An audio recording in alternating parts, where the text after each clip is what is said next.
And so the Hugh Freeze experiment goes on in earnest on the field here very soon, just a few weeks on the plains at Auburn for spring practice. We got Kyle Loomis on the line from E2C Network.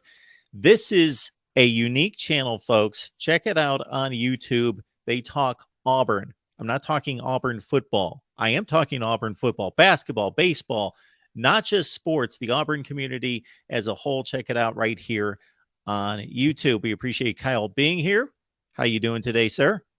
I'm doing very well. Obviously, going through any transition period with a regime again in 2 years leaves with it a lot of questions and a lot of, I won't call it anxiety, but a lot of just waiting to figure out what we can figure out about what this is going to look like going forward. And there's a lot of time to wait. The excitement of the recruiting cycle is done. Spring's kind of almost here.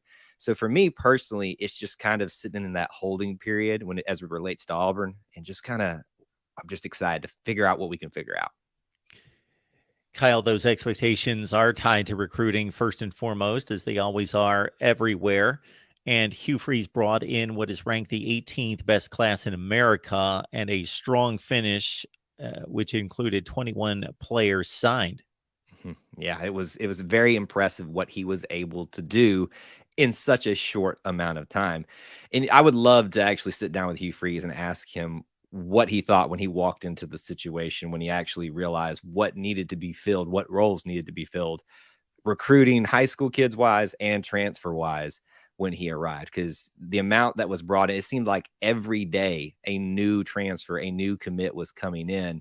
And really, honestly, let's just be real about this. It was mainly because the spots were open. You had to fill them. Everybody saw the playing opportunity there. So that was a huge part, a factor that he had with him to be able to recruit these guys here. But I think a lot of people are excited about that football facility too.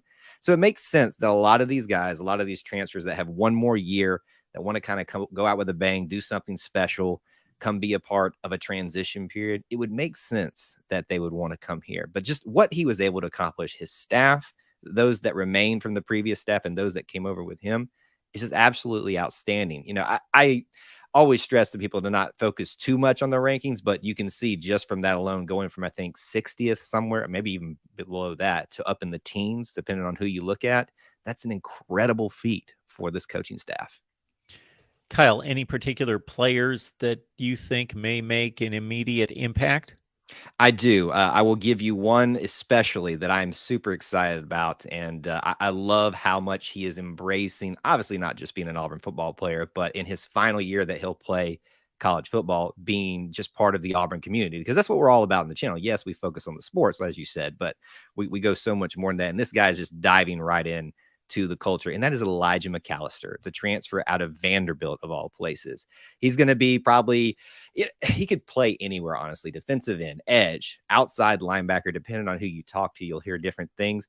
But his leadership, his charisma, that I watched a few videos of him, that he's going to carry out on the field and off the field, for me, is what is going to make him probably one of the leaders of this transition year. And obviously it's going to take more than a year probably, but for me, what he brings in ability, leadership, is going to be invaluable for this team. And so I think that's somebody that you really need to pay attention to if you're an Auburn fan. And then obviously everybody's excited about all these offensive linemen that were brought in transfer wise, whether you're talking about Avery Jones, Dylan Wade, several others. I mean, those are just the ones that have been positions of needs to get things right, and they did it this time in the transfer portal.